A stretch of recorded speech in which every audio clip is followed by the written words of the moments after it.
Right now, millions of Americans who followed every single law, passed every background check, and legally purchased their firearms are waking up to a terrifying reality. Their guns are now illegal, not because they did anything wrong, not because they're criminals, but because of 2026. Supreme Court just rewrote the rules overnight, and 15 states moved so fast that legal gun owners had almost no warning. We're not talking about a minor policy tweak here. We're talking about 8 specific firearms that went from fully legal to felony-level possession in a matter of weeks. And the most shocking part? This is only the beginning. Legal experts, constitutional scholars, and even former Supreme Court clerks are openly saying that what just happened in these 15 states is coming for the rest of the country. It's not a matter of if, it's a matter of when. The ripple effects of this ruling go so deep that even gun shop owners, law enforcement officers, and lifetime NRA members are genuinely alarmed by what they're reading in the fine print.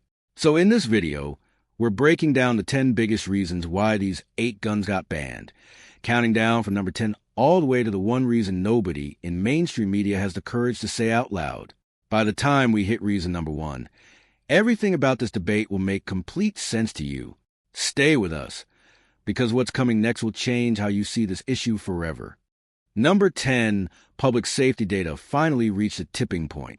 For years, decades actually, the gun control debate in America was a shouting match. One side screamed about rights, the other screamed about safety, and nothing changed. But somewhere between 2024 and 2026, something quietly shifted that no politician, no lobbyist, and no news anchor could argue against.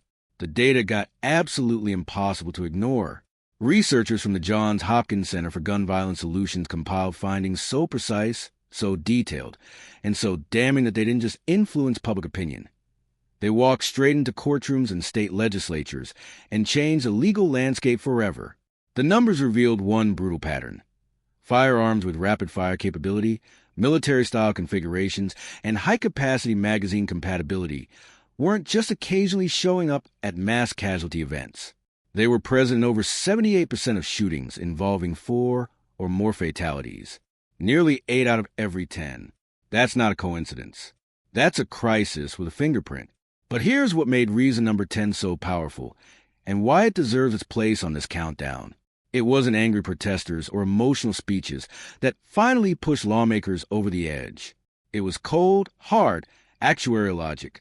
Public health researchers started presenting gun violence data the exact same way scientists present automobile crash statistics or pharmaceutical side effect thresholds. Suddenly, politicians who had blocked every gun bill for 30 years found themselves sitting across from peer-reviewed mortality tables they simply could not dismiss without looking completely reckless. When the science of risk modeling entered the room, the political armor started cracking, because you can argue against an opinion. You can argue against emotion, but you cannot argue against a pattern that shows up in the data again and again and again. This was a foundation, the first domino, and everything else on this countdown was built on top of it. The numbers started a fire that 9 more reasons turned into an inferno. Number 9. The Supreme Court created a brand new legal standard that changed everything. Now, this is where things get truly fascinating. And if you only understand one legal concept from this entire video, make it this one, because this is the engine behind everything that followed. The 2026 Supreme Court ruling didn't rip up the Second Amendment. It didn't abolish gun ownership. It did something far more calculated, far more precise, and honestly far more dangerous to the existing gun rights framework than an outright reversal ever could have been. The court introduced what legal scholars are now calling the unusual dangerousness doctrine. And those 3 words just became the most consequential phrase in American constitutional law. The majority opinion stated clearly that Second Amendment protections are not a blank check for every firearm ever manufactured. If a weapon has no reasonable civilian defensive purpose, and if the data shows it carries a statistically elevated capacity for mass casualties, then states have the full constitutional authority to restrict it or ban it completely. No exceptions. No loopholes. Think about that for a second with a simple comparison. You have the right to free speech in America. It's sacred, it's protected, it's foundational. But you cannot walk into a crowded theater and scream fire just to watch people panic. Your right has a boundary where another person's safety begins. The court applied that exact same logic to firearms. Yes, you have the right to bear arms, but not arms that were specifically engineered to kill as many people as possible in the shortest time imaginable. The phrase that will echo through law schools for the next 50 years came from a concurring opinion that pointed out the founders wrote the Second Amendment in a world of single-shot muskets, not weapons capable of firing 90 rounds per minute. That one legal standard, unusual dangerousness, handed 15 states a constitutional weapon they have been waiting years to use. Number 8. Ghost guns exploded in popularity and authorities finally cracked down hard. Here's the reason that genuinely catches most people off guard. Because when the average person hears about these 8 banned firearms, they immediately picture military-style rifles hanging on a wall. What they don't picture is a cardboard box arriving at someone's front door containing the parts to build an untraceable, unregistered, completely invisible weapon with zero background check and zero paper trail. But that is exactly what happened across America, at a scale that finally became too enormous and too dangerous to ignore. Ghost guns, privately assembled firearms built from 80% lower receiver kits sold legally online, exploded into mainstream criminal use between 2020 and 2025 in a way that genuinely stunned law enforcement agencies nationwide.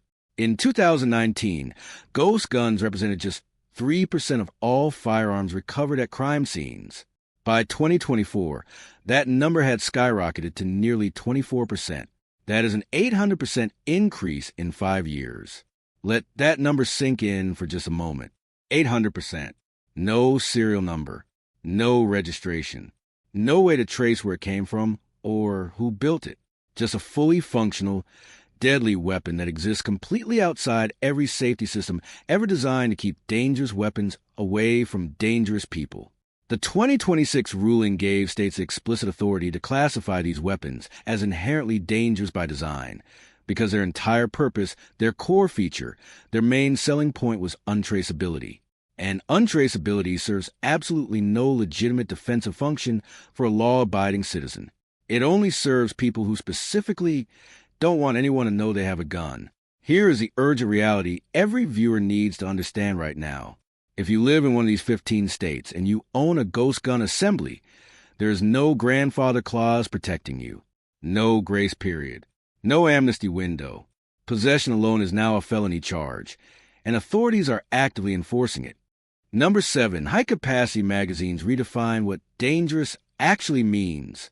Here's something that sounds like a small technical detail, but is actually one of the most explosive arguments that push these bans across the finish line. Because when legislators and judges started looking closely at what made these 8 specific firearms so uniquely lethal, they kept arriving at the same answer. It wasn't just the gun itself. It was what the gun was specifically designed and engineered to accept from the very first moment it rolled off the factory floor. High-capacity magazines, defined in most of these new state laws as any magazine holding more than 10 rounds, became the single most damning exhibit in courtroom after courtroom and legislative hearing after legislative hearing. And the research that accompanied them was absolutely chilling. A landmark study published in the American Journal of Public Health analyzed 69 mass shooting incidents in forensic detail and found something that stopped everyone in the room cold. In shootings where the attacker used standard capacity magazines, survivors and bystanders had a measurable, statistically significant window of opportunity to flee, hide, or even intervene during the seconds it took to reload. When high-capacity magazines entered the equation, that window didn't shrink. It vanished completely. Now here's the critical connection that made this argument legally unstoppable. Every single one of the 8 firearms now banned across these 15 states shares one specific factory design feature. They were built from the ground up to accept and optimally perform with high-capacity magazines. This wasn't an aftermarket modification some owner made in their garage. This was a core engineering decision made by the manufacturer before the weapon ever reached a store shelf. Lawmakers use a comparison that resonated powerfully with everyday people. A regular kitchen knife can absolutely cause harm, but a blade specifically engineered with a weighted grip and a blood groove tells a completely different story about what it was designed to do. The courts agreed, and 7 more reasons sealed the deal. Number 6, Semi-automatic rifles were reclassified after devastating research emerged. This is the reason that has gun rights advocates more alarmed than anything else on this list. And honestly, that reaction is completely understandable, because what happened here wasn't just a new law or a new regulation. It was a fundamental, ground-level shift in how American courts and legislatures categorize an entire class of firearms that millions of law-abiding citizens have legally owned for generations. And once you understand what triggered this reclassification, you'll realize why it was almost scientifically inevitable. For decades, the legal and cultural wall that protected semi-automatic firearms rested on one clear distinction. Semi-automatic weapons fire one round per trigger pull. Fully automatic weapons, already heavily restricted since 1986, fire continuously while the trigger is held. That distinction was considered the uncrossable line, the bedrock argument that kept semi-automatic rifles firmly protected under existing Second Amendment interpretation. Gun rights attorneys built entire careers on defending that boundary, and for a long time it held. Then the research arrived and demolished that boundary completely. Ballistic studies and forensic analysis entered the legal record, proving that a trained shooter, or even a moderately practiced one, can operate a semi-automatic rifle with a standard trigger at fire rates approaching 60 rounds per minute. Combined with military-style ergonomics, lightweight construction, and high-capacity magazines, the real-world lethality difference between a semi-automatic rifle and a restricted automatic weapon became statistically negligible in actual mass casualty situations. Not slightly smaller, not marginally different, negligible. This research, anchored by a devastating study from Stanford's Violence Prevention Research Program, walked straight into the courtroom during Harmon versus Illinois and became the scientific backbone of the majority opinion. 6 of the 8 banned firearms are semi-automatic rifles that cross this newly defined lethality threshold. For millions of responsible gun owners, this reclassification feels like the ground shifting beneath their feet.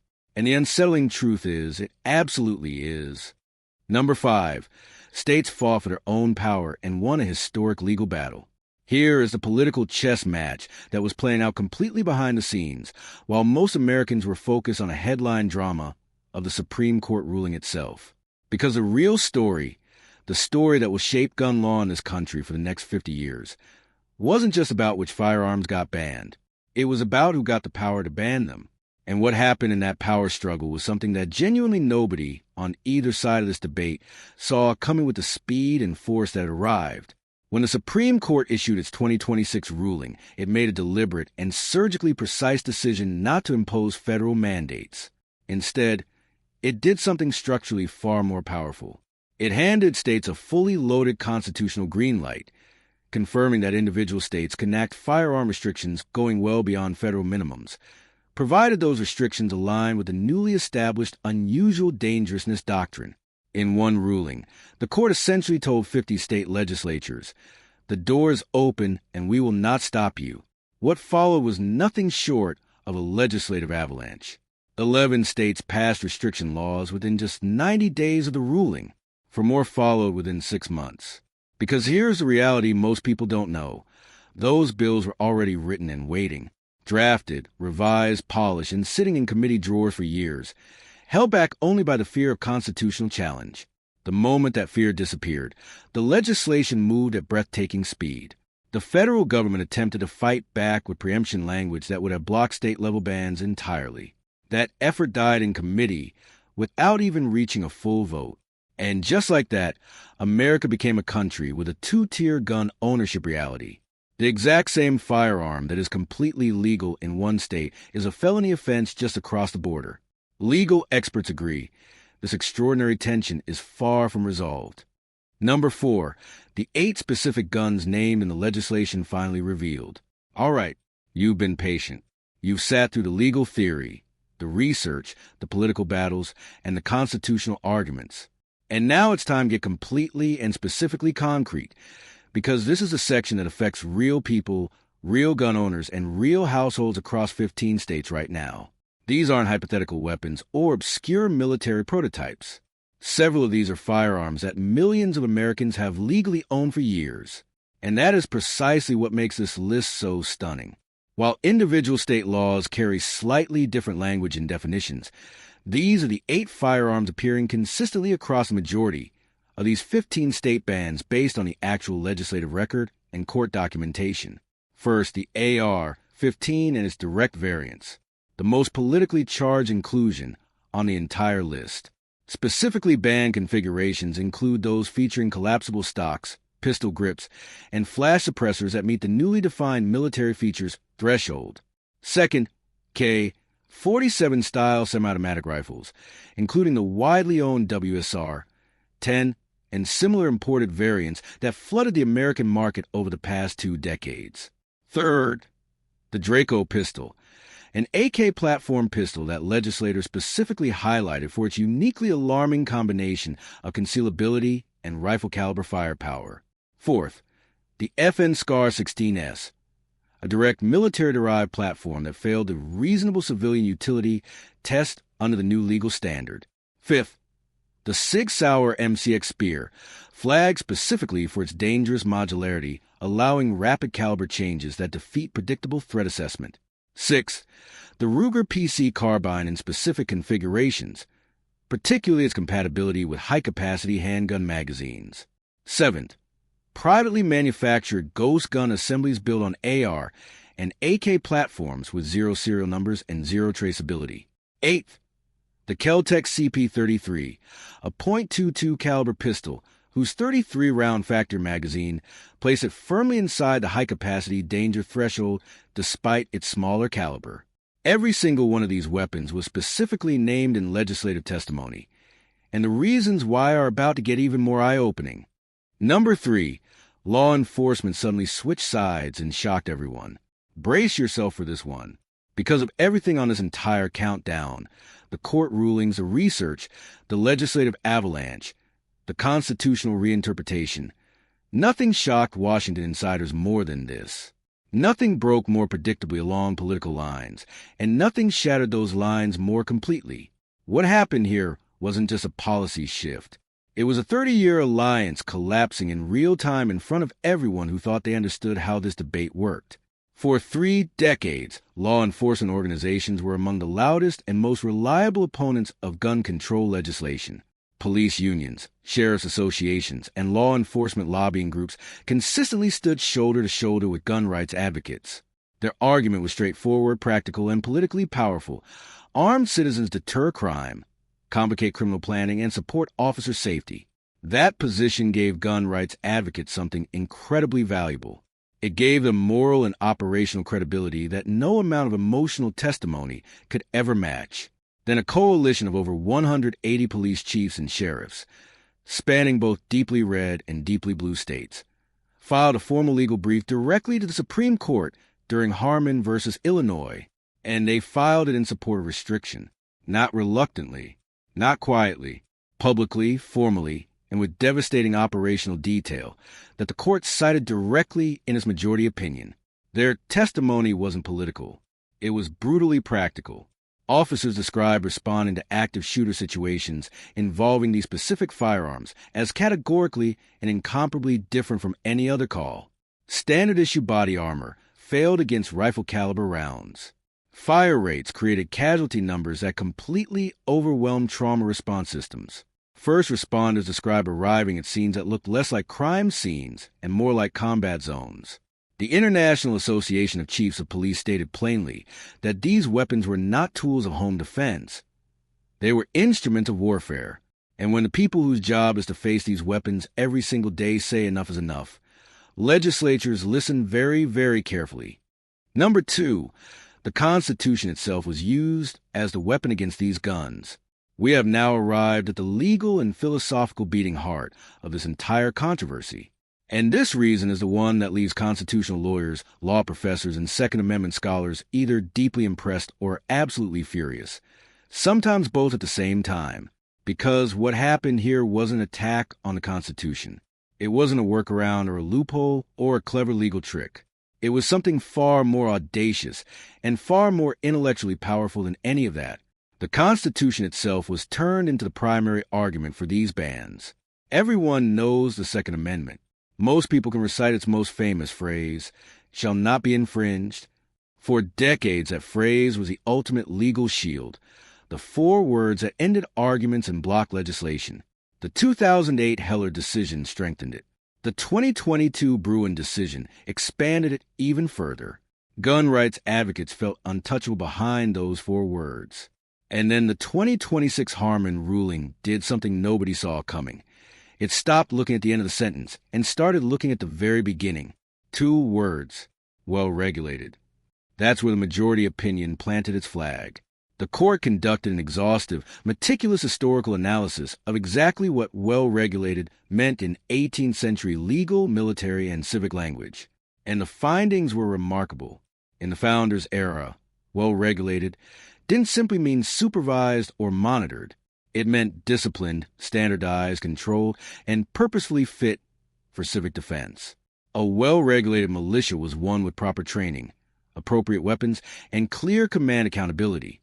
Applying that original definition to the modern context, the court argued that the founders' own words actually support reasonable restriction of weapons serving no coherent defensive or civic purpose. This was constitutional judo of the highest order, using the Second Amendment's own language to justify exactly what its defenders claimed it permanently prohibited.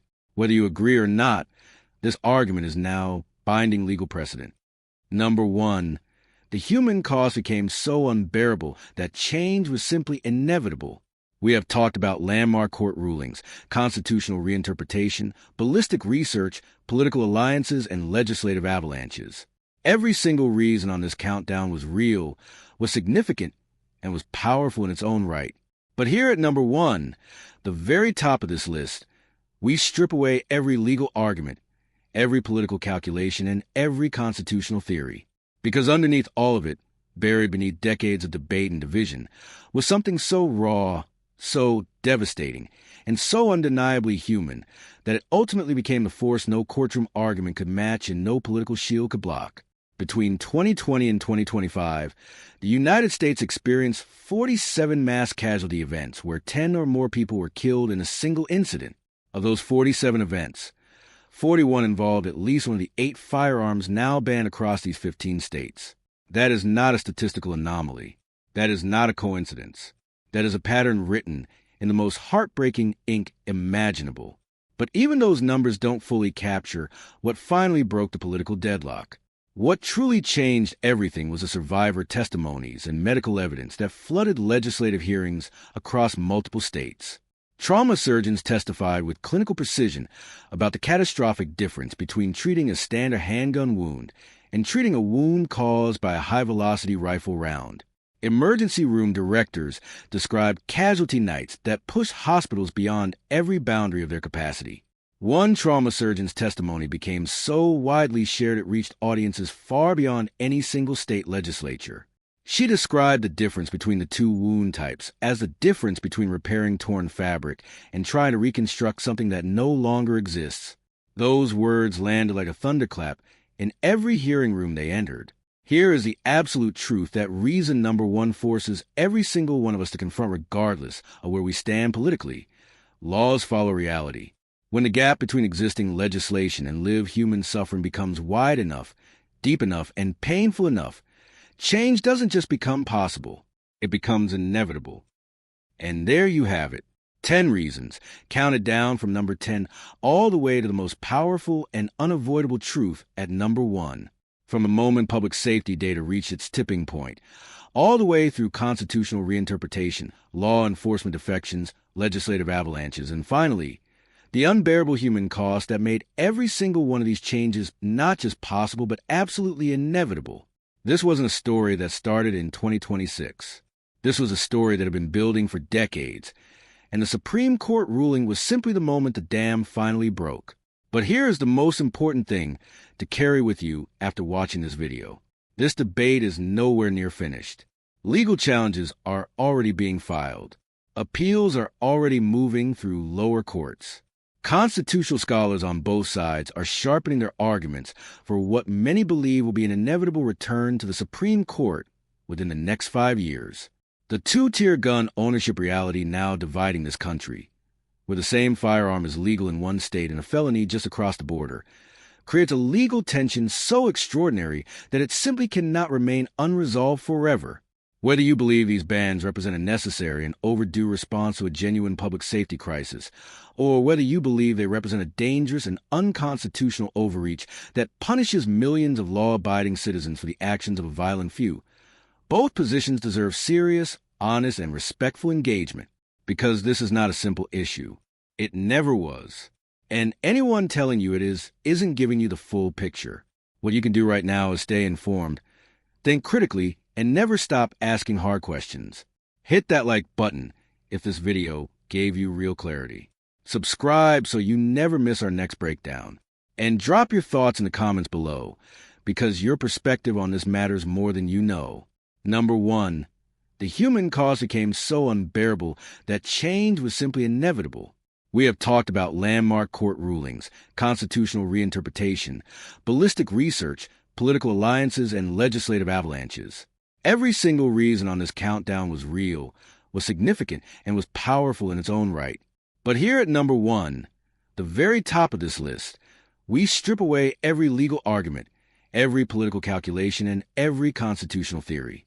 Because underneath all of it, buried beneath decades of debate and division, was something so raw, so devastating, and so undeniably human that it ultimately became the force no courtroom argument could match and no political shield could block.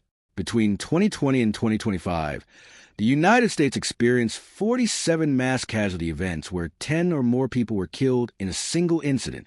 Of those 47 events, 41 involved at least one of the 8 firearms now banned across these 15 states.